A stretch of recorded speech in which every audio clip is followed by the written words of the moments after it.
Ang mabuting bata. Ang mabuting bata, tulad ng halaman, sagana sa dilig at sikat ng araw. Luntian ang dahon, sangay malalabay. Sariwang ugat at dughang matibay. Kaya't kung sumapit ang pamumulaklak, ay hitik ang sanga, papaga, pagaspas. Pagkay namunga, kagila-gilalas, paging tao't ibon ay nakakapitas. Ganyan ang kawangis ng mabuting bata.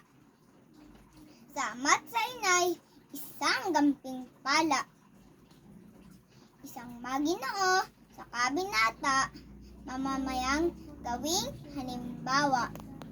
Iya'y lumitaw na sa mga bayani, Rizal, Napasios, Bertilal, Mabini. Kaya't kabataan, sikapin mag-ani. Sa sariling bayan, ang may dangal at puri.